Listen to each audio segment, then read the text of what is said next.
Abramu akapanda kutoka Misri, yeye na mkewe na kila alichokuwa nacho, na Lutu pamoja naye, mpaka kusini. Naye Abramu alikuwa ni tajiri sana kwa mifugo, kwa fedha na kwa dhahabu. Akaendelea kusafiri kutoka kusini mpaka Betheli, mahali pale palipokuwapo hema yake kwanza kati ya Betheli na Ai. Napo ndipo palipokuwa na madhabahu aliyofanya hapo kwanza, naye Abramu akaliitia jina la Bwana hapo. Na Lutu aliyesafiri pamoja na Abramu, yeye naye alikuwa na makundi ya ng'ombe na kondoo na hema. Na ile nchi haikuwatosha ili wakae pamoja, maana mali zao zilikuwa nyingi hata wasiweze kukaa pamoja.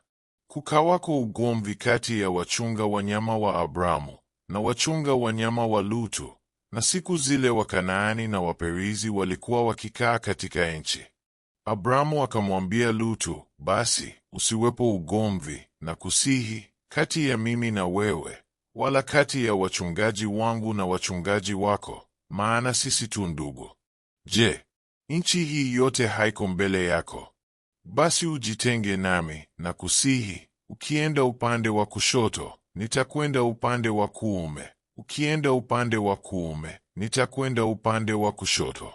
Lutu akainua macho yake, akaliona bonde lote la Yordani, ya kwamba lote pia lina maji. Kabla Bwana hajaharibu Sodoma na Gomora, lilikuwa kama bustani ya Bwana, kama nchi ya Misri hapo unapokwenda Soari. Basi Lutu akajichagulia bonde lote la Yordani. Lutu akasafiri kwenda upande wa mashariki, wakatengana wao kwa wao. Abramu akakaa katika nchi ya Kanaani, na Lutu akakaa katika miji ya lile bonde, akajongeza hema yake mpaka Sodoma. Lakini watu wa Sodoma walikuwa wabaya, wenye kufanya dhambi nyingi sana juu ya Bwana. Bwana akamwambia Abramu alipokwisha kutengana na Lutu, inua sasa macho yako, ukatazame kutoka hapo ulipo, upande wa kaskazini na wa kusini na wa mashariki na wa magharibi.